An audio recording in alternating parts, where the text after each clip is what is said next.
Hi friends, இப்போ நம்ம ஆகா கல்யாணம் பார்க்க போகிறோம். ஆகா கல்யாணத்தில் வழக்கம் போல் நம்ம மகா என்ன பண்ணிட்டாங்கன்னா, வீட்டுக்கு நல்ல மருமகளாக குத்து விளக்கு ஏற்றுவோன்னு சொல்லிட்டு விளக்கு வந்து ஏற்றிட்டு கிச்சனுக்கு போகிறாங்க. திடீர்னு கை தட்டுறாங்க. யாருன்னு பார்த்தா அனாமிக்கா நின்று காஃபி போடுறாங்களாம்மா.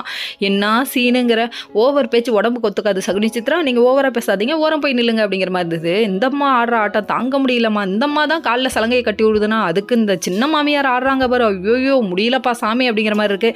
விஜயம்மா சொன்னால் கேளுங்க, இதெல்லாம் ரொம்ப தப்பு அப்படிங்கிற மாதிரி இருக்குது. இதெல்லாம் ஒரு பக்கம் இருக்க. சரின்னு சொல்லிட்டு காஃபி போட்டு கொண்டு வந்து எல்லாருக்கும் சர்ப்ரைஸ் இல்லைம்மா, இது சூசைட் அட்டன் பண்ணுற மாதிரி இருக்குது அப்படின்னு சொல்லிட்டு காஃபியை ஒரு முறைக்கு வாயில் குடிச்சோடனே எல்லாரும் ஃபீல் பண்ண ஆரம்பிச்சிட்டாங்க. இந்தளவுக்கு கேவலமாக காஃபியை போடுவேன், ஆளுக்கு ஒரு குறை சொல்ல. அது மட்டும் இல்லைங்க, நம்ம ஐஸ்வர்யா போட்டாங்க பாரு ஒரு போடு, நீ ஓவராக என் தங்கச்சியை கலாய்க்கிறேன்னு சொல்லிட்டு வச்சு செஞ்சு விட்டாங்க. இந்த காஃபியெல்லாம் இன்னொரு நாள் குடிக்க முடியாதுன்னு சொல்லி வான் பண்ணி விட்டாங்க. செம்ம கலாய்ப்பா அப்படிங்கிற மாதிரி இருந்தது. அதுக்கப்புறம் ஒரு குட்டி ஸ்டோரி சொல்லிட்டாங்க. குட்டி ஸ்டோரி சொல்கிற அளவுக்கு ஐஸ்வர்யா வளர்ந்துட்டாங்களா, வேற லெவல் வரைவா அப்படிங்கிற மாதிரி இருக்குது. அது மட்டும் இல்லைங்க, அதாவது நம்ம சகுனி சித்ரா அவங்க மாமியார் வந்து அனாமிக்காட்ட உசுப்பேத்தி விடுறத பக்கத்துல இருந்து பார்த்துட்டு இருக்காங்க. இதுக்கப்புறம் இருடி உனக்கு ஒரு வழி பண்ணுறேன்னு சொல்லிட்டு அவங்களோட மைண்ட் வாய்ஸ் இருக்குது. இன்னொரு பக்கம் நம்ம சூர்யா வந்து ஒரு பொண்ணுகிட்ட வந்துட்டு டைவர்ஸை பற்றி பேசிகிட்டு இருக்காரு. என்னையா நடக்குதுங்க, சூர்யாவுக்கும் எக்ஸ் லவர் இருப்பாங்களோ, இருக்கலாம், சொல்ல முடியாது.